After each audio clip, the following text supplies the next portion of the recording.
DFA. Mag-green niya ng passport niya. Samahin niyo sa journey natin today dahil ang dami natin gagawin sa araw nito. Commuters. So, naka-end sa carousel tayo. Second nating sasakyan.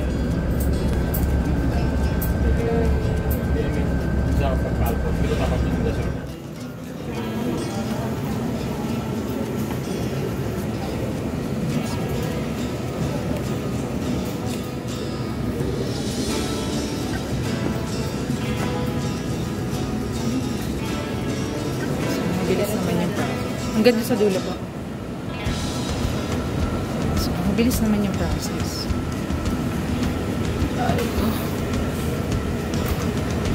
Step 2 ng renewal. So, medyo natagalan lang yung biyahe natin kanina. Siguro more than 2 hours yung travel natin kanina. Pero ayos lang. Medyo convenient naman dito.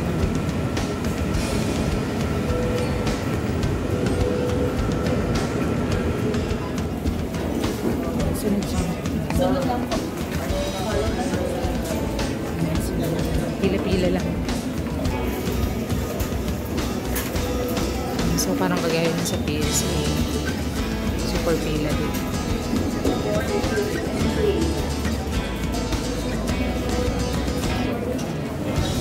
So tapos na tayo din sa process. Tapos magpapapicture na tayo dito para sa passport natin.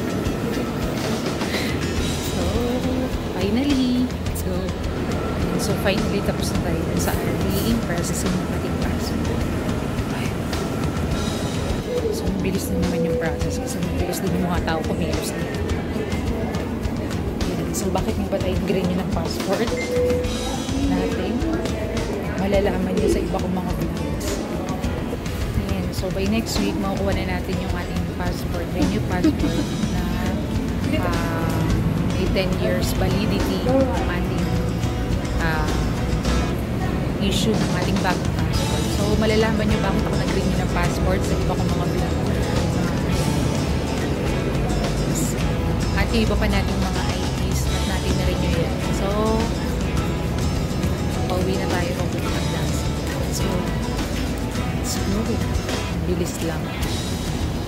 So, halos isang linggo tayo ngayon na talagang nagre-renew ng mga IDs natin at yung iba pa nating mga requirements. Kasi, lahat ng mga IDs natin ay pa-expired na for this year. So, tinatapos na natin siya hanggang December.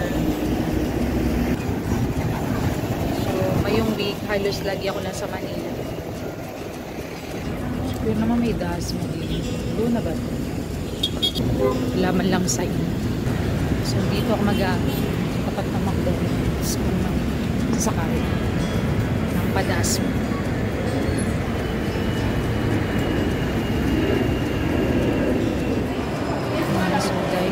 Tayo, makakain tayo dito sa Chowking. Kain muna tayo sama tayo muna sa bahay. Medyo nakakapagod ngayong araw na to dahil layo ng tinravel.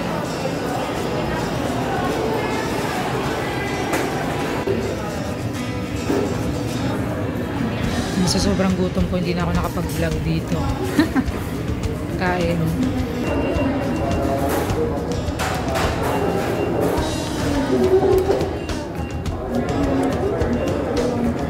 May upgrade. Pinamad na ako magluto sa bahay kasi matagal pa nagluto ako. Pumunta na ako.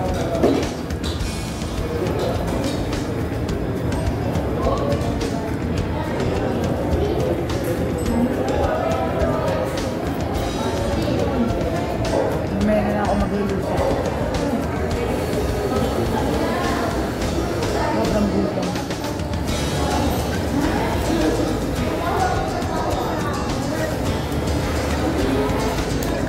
So, pahinga muna tayo dito for a while. Tapos,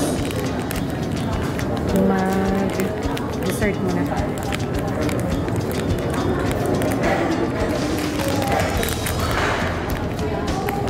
So, after natin dito, Uwi na tayo.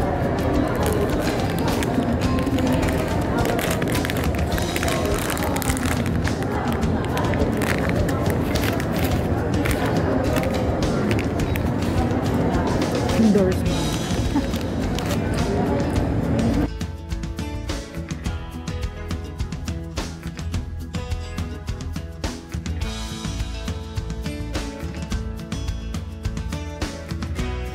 So, nandito na tayo sa bahay, sa church. Tapos, pag nandito ka na sa bahay, sinabi mo si Kumdung, ganti reaction ko. Kumdung ah! Excited talaga dito eh. Dong! Yung tumataas yung ulo. Tambay lang kasi siya.